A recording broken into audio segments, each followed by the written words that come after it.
Hello and welcome to this series to use the Google Classroom as a tool for taking the classes and teaching your classes in times. During the COVID pandemic situation, large number of educators are moving ahead for Google Classroom based products. This is absolutely free from Google and all you need is a Google account to connect yourself. Try to find out classroom.google.com URL into your web browser. From there, you will be redirected to this page as the fresh new starter page. Just in order to click a new class, you are supposed to either join a class or create a class. If you are a student, you can join a class, or if you are a teacher, you can create a new class. So let's begin by creating a new class, and you have to sign up a classroom agreement with Google. So let's continue. So the name of the class, let's say mathematics, the section which you want to. So for me, I'll be using 2021, and let's say starting with May, I can write down the section 2021 May, or let's say April. The subject itself is mathematics, because I'm focusing myself to mathematics, and the room says NK's room, just a name. In case if you have a specific room in the place or the room is named, you can write down them. So this NK's room. Fine ahead. Let's create the class. And once I have created the class, Google is supposed to create one class for me to connect the students towards this classroom. So we have to wait for a couple of minutes, and now the class is on.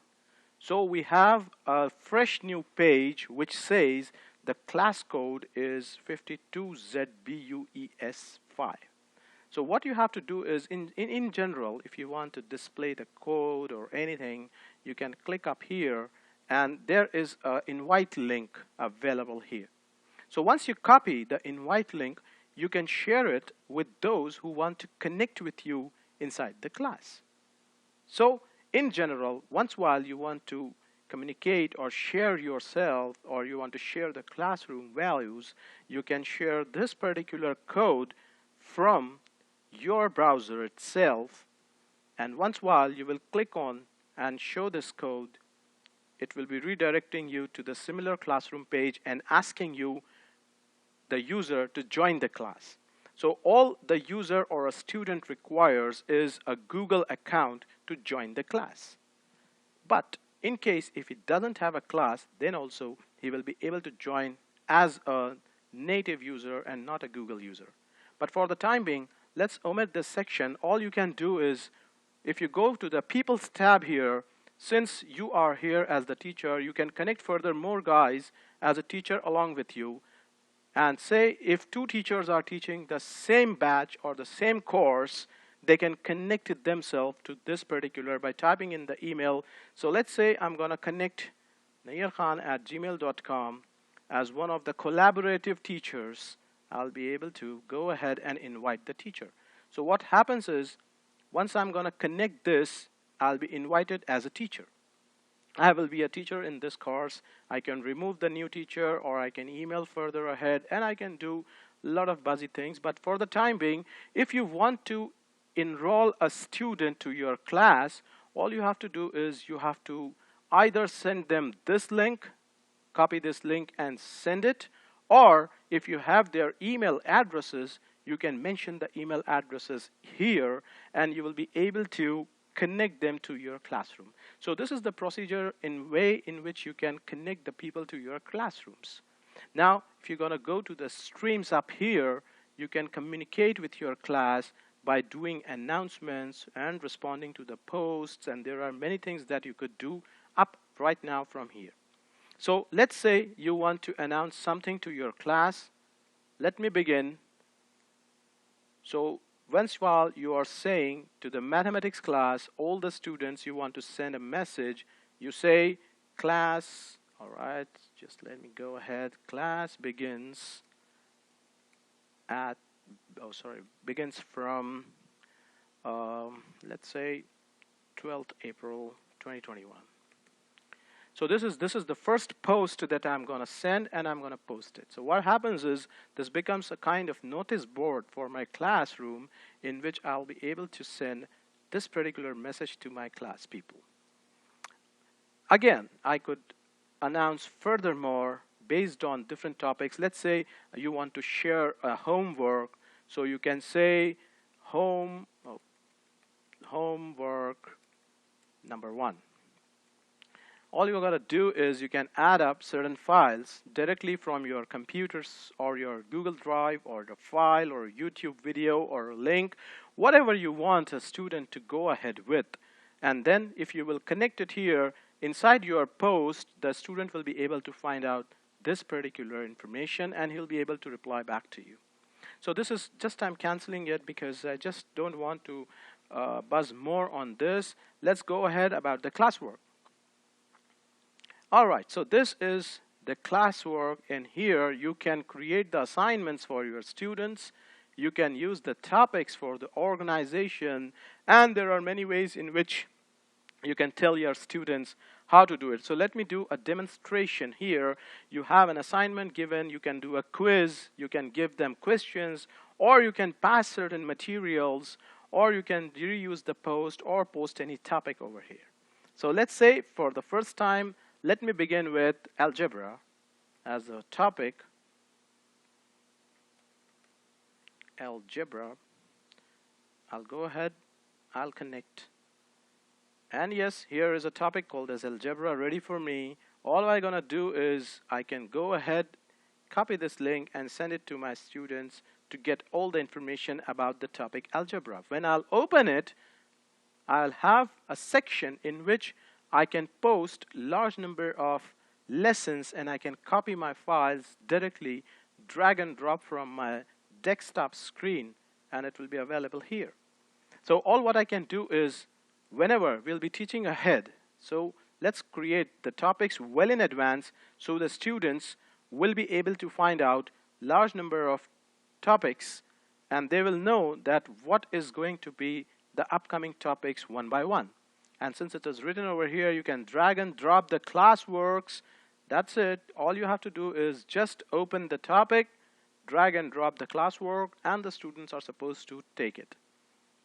So this is the ideology behind the working of any particular section. So now I'll just gonna demonstrate about, let's say, a quiz.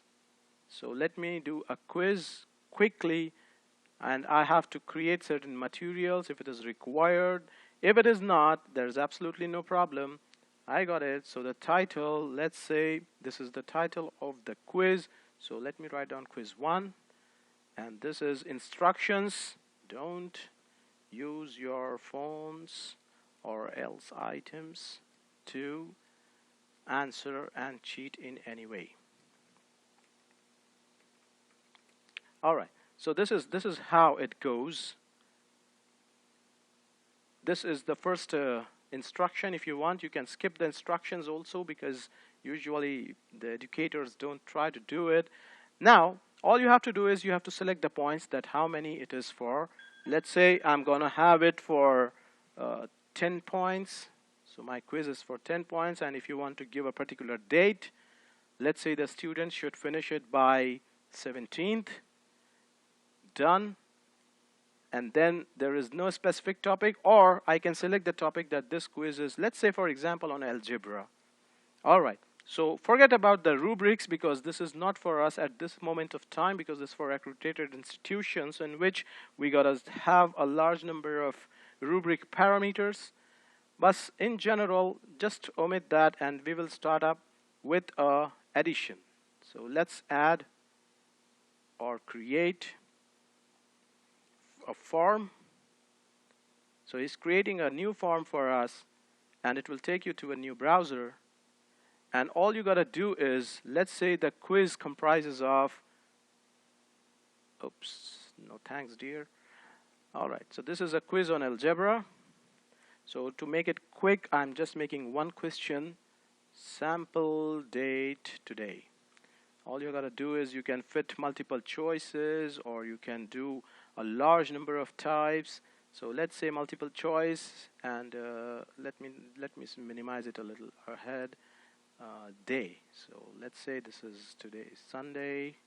One option is there. Then there is Monday, Then there is Tuesday and Wednesday. You can have pretty more options, but in general we just try to publish up with one. And yes, it is done. So this is over. There's a response sheet waiting for the replies, and then here is the name algebra coming up all the ways. And what you're going to do is you go to the settings, finalize the quiz part, make this as a quiz, and immediately launch after manual review. So there are two options basically. One is the student will get the immediate results at the same time, or it should be a later on, because sometimes some quizzes have some questions in which users have to write and evaluate and then submit the answers. So for the time being, let's say we'll do it later and we will save it with the default options. Now going back to our case, here in this part there are two things, either a blank quiz form or untitled form. For the time being, I have connected this to the untitled form named as algebra. So whenever the student will click on that particular form, what he's going to have is this quiz.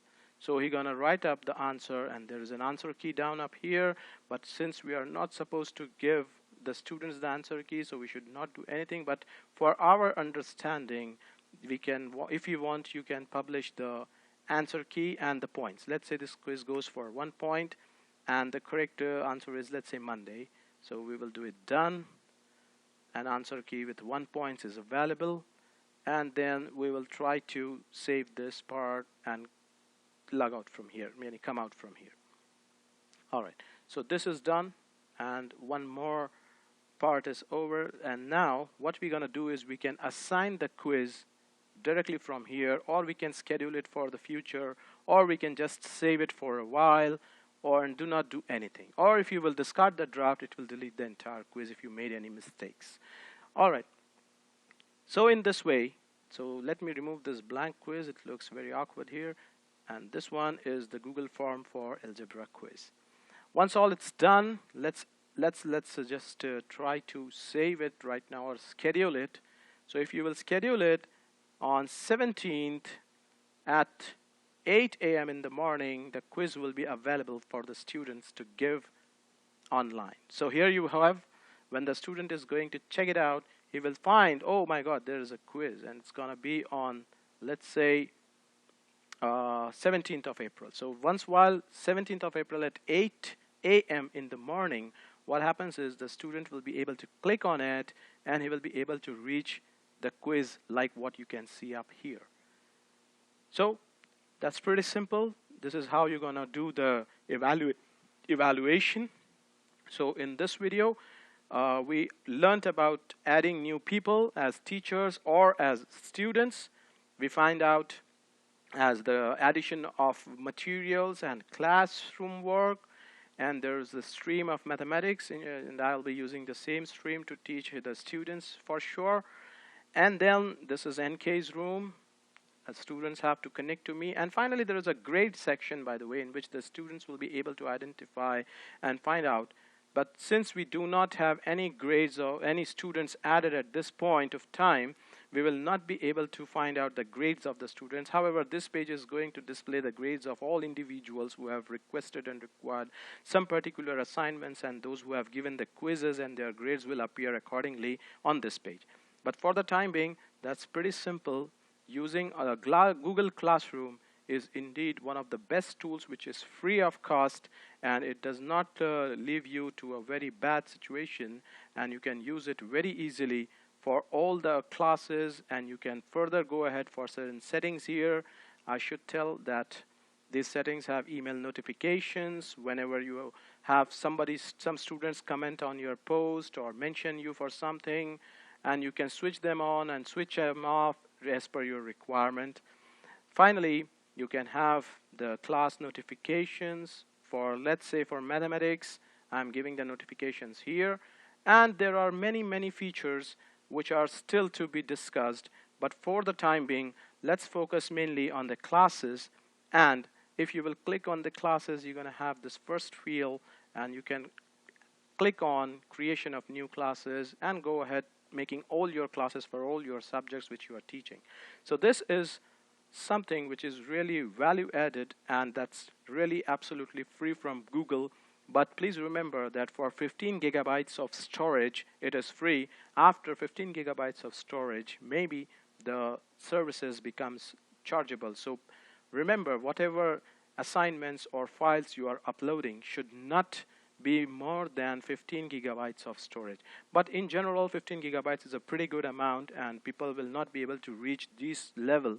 So that's really fine. That's pretty simple. And wish you good luck, educator, for using this Google services. Thank you. God bless.